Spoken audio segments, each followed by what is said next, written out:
Bueno, estamos de regreso en su espacio Voz para el Cambio, aquí con un banquete fuerte con el educador Vladimir Cruz López en la materia, en lo que tiene que ver con la educación, el acompañamiento a los docentes y sobre todo también cómo hablar en este momento de una apertura al año escolar donde realmente esto pueda ser lo más transparente posible, lo más participativo posible y que nuestros hijos, nuestros estudiantes realmente no puedan perder este año escolar.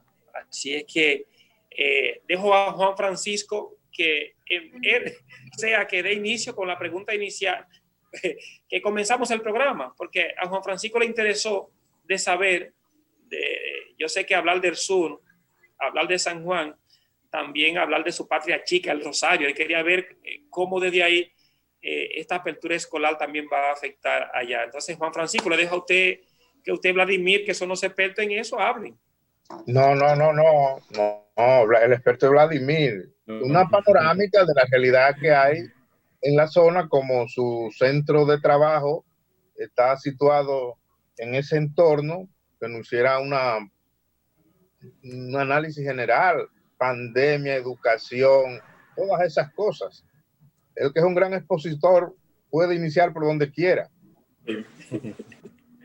Mire, para entrar en esa parte, yo les digo, quiero comentarle como un elemento que dentro de los próximos días va a surgir, pero que es uno de los elementos que yo creo que está afectando también a muchas zonas y regiones y que siento que aquí genera también ciertas incertidumbres.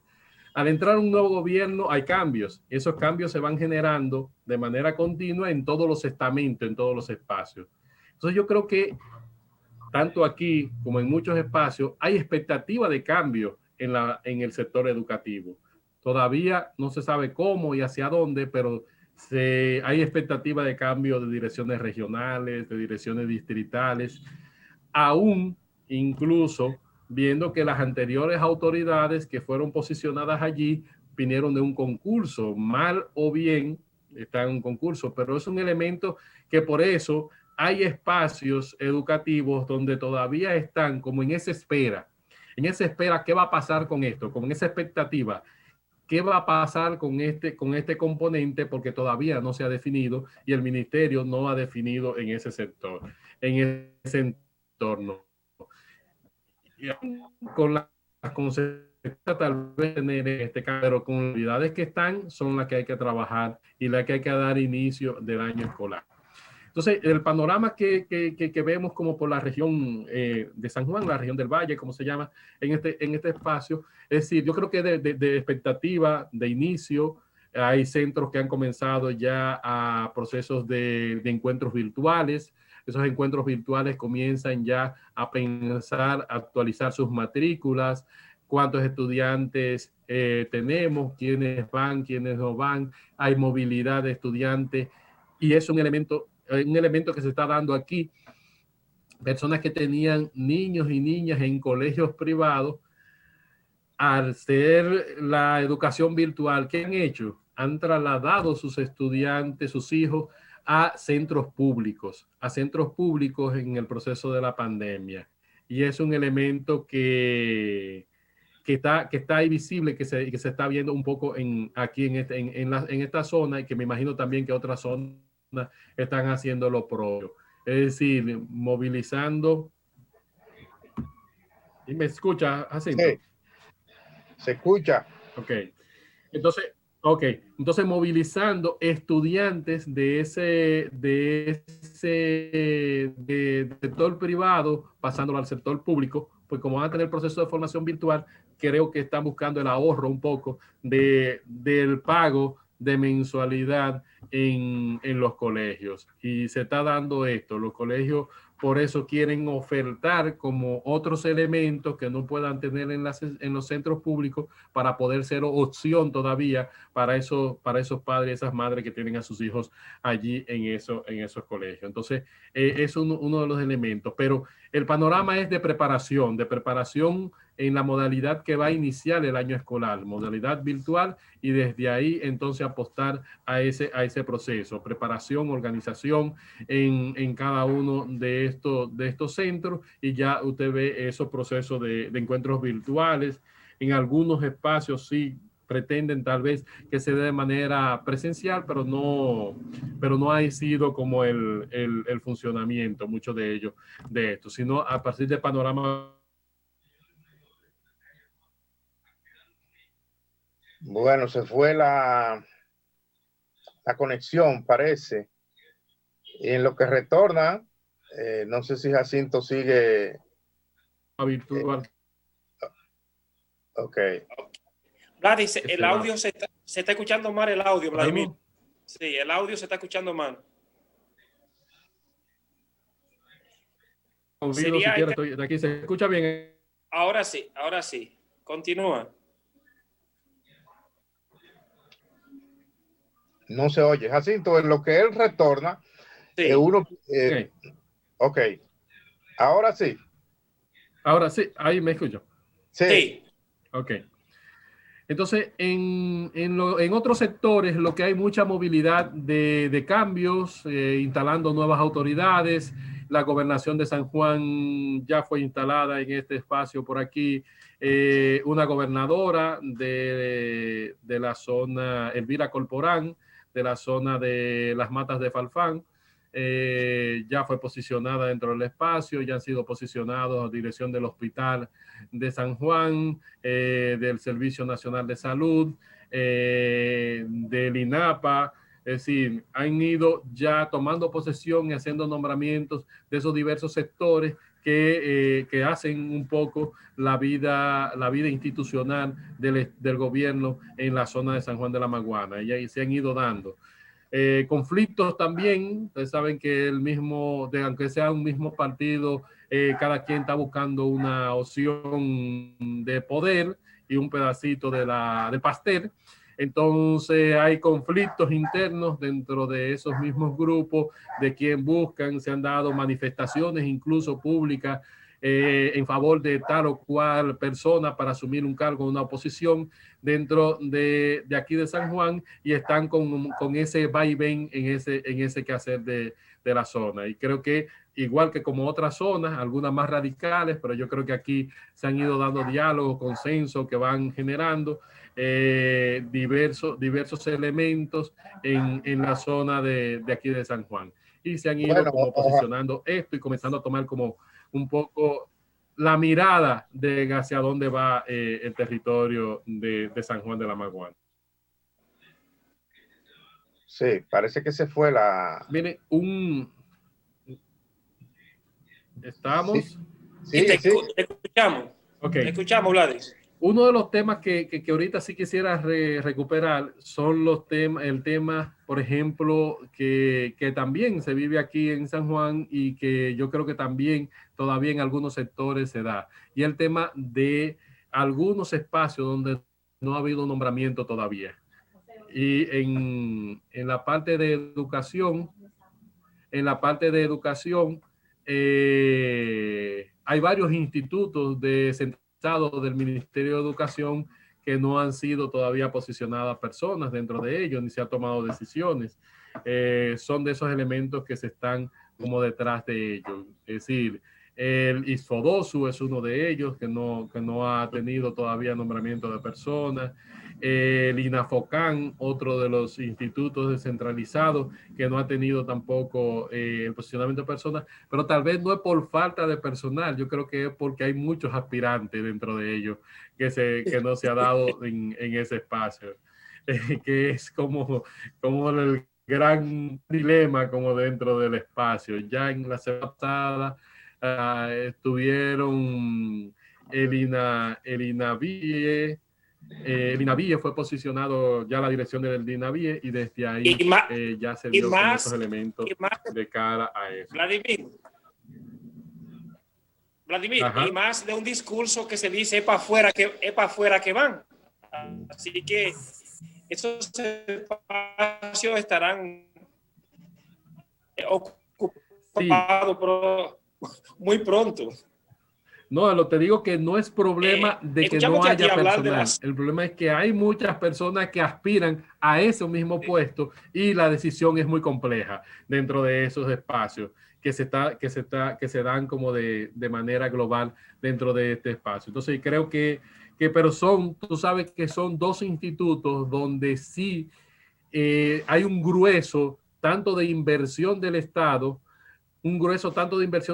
como también del quehacer del Ministerio de Educación. Entonces, esos elementos son de mucha importancia para el Ministerio de Educación.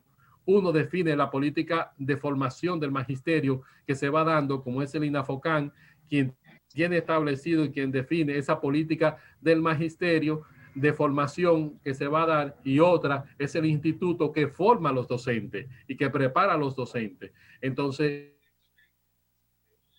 tiene un peso importante en el proceso del Ministerio de Educación. Magnífico.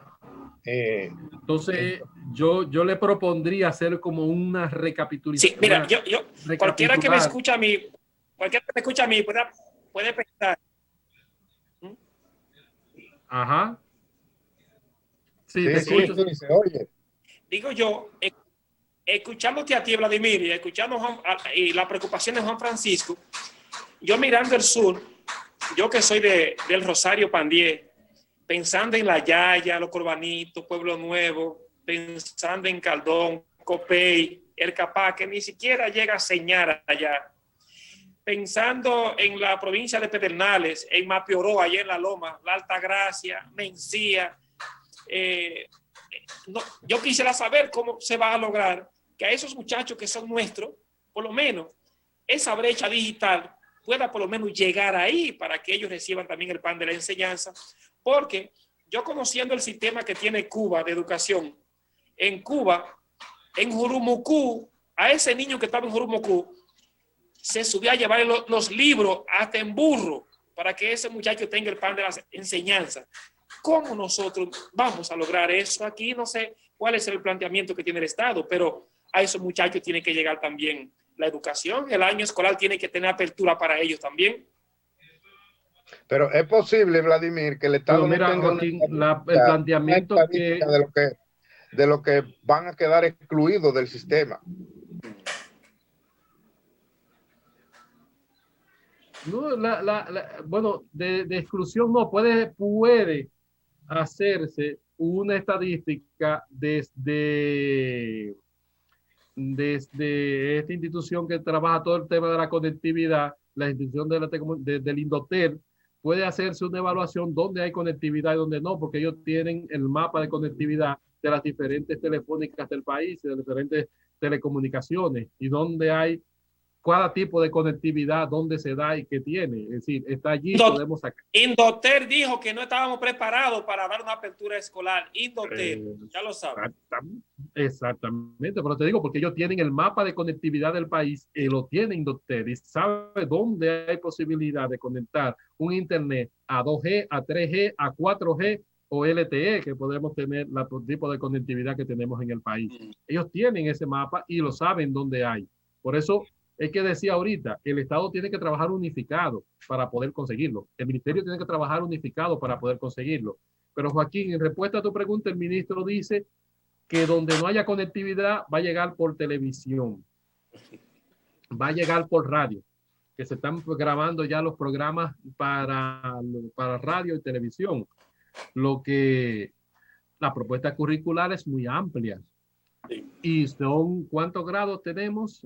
12 grados dentro de ellos. Entonces se plantea ahí más difícil la cosa. ¿Cómo grabo contenidos, trabajo, propuesta para cada uno de estos grados? ¿Cómo lo pongo en pauta en una radio, en una televisora? Es decir, todos esos elementos tienen que pensarse y tienen que establecerse. Y él llegó a hablar hasta de televisión por cable. ¿Y cuántos si no llega internet, llega el cable? Es decir, dentro de estos espacios también son cuestionantes que tenemos dentro del sistema educativo y que se van dando. Esta zona misma de San Juan de la Maguana, como tú decías, dentro de esto, tú hablas de la zona que más conoces, pero yo conozco zonas con mayores distancias Pedro Santana. Y en Pedro Santana no estoy hablando del pueblecito de Pedro Santana, estoy hablando de un córbano que está en la montaña allá arriba, de zonas que están en la carretera internacional, que tienen escuela unitaria y que tienen los centros completos allí. Pero te hablo de en el mismo Hondo Valle, que tiene una sola señal de telefónica que es clave en este espacio, en este espacio, una telefónica, y que es decir, desde ahí se manejan y tienen como la diversidad dentro de ese espacio. Es decir, todos esos elementos son elementos que complejizan todo el proceso de la formación. Y desde ahí se necesita poder tener opciones que el Estado pueda, y en este caso el Ministerio de Educación, pueda responder a esas necesidades que están en cada uno de esos espacios. Sí, vamos a pedirle a Juan Francisco que ya el tiempo se va para que él tenga ya la última palabra, para que despida al invitado y despida el programa. Si podemos continuar en otro momento con el experto Vladimir, porque hay temas que se quedaron un poquito así, que no se ha tocado, y sería bueno para una próxima ocasión. Juan Francisco. Gracias, que dice la profesora Matos Mel Ortiz, que aunque se tenga la radio y la televisión, hay que hacer un levantamiento para ver dónde no hay esos equipos para iniciar este año. De todas maneras, el debate ha sido interesante. Ojalá que el Ministerio de Educación pueda conocer estas reflexiones y la que se le pueda sacar provecho a hacerlo. De manera que Voz para el Cambio, todo su personal está satisfecho, el canal, Telecanal 28, con esta participación tan importante del profesor Vladimir Cruz López. Una palabra de despedida. A Vladimir, una palabra de despedida, ya un minuto que nos queda. Sí. No, agradecerle enormemente la invitación. Ustedes saben que teníamos unos días que no nos veíamos, pero yo siempre alegre y contento de participar en este espacio. Como le decía al inicio, es un espacio para aquellos que no tienen voz, y yo creo que muchos podemos hablar por ellos, y este espacio está disponible siempre para eso. La profesora Luciano te puso una puntuación y dijo que fue genial. Entonces así cerramos. Muchas gracias. Y un placer estar con ustedes. Saludos, Alfonso. Sí, con una cosa me quedo de este espacio y la reflexión de hoy, que el discurso al hecho hay un gran estrecho. Así es que, nada, bendiciones. Amén. Gracias.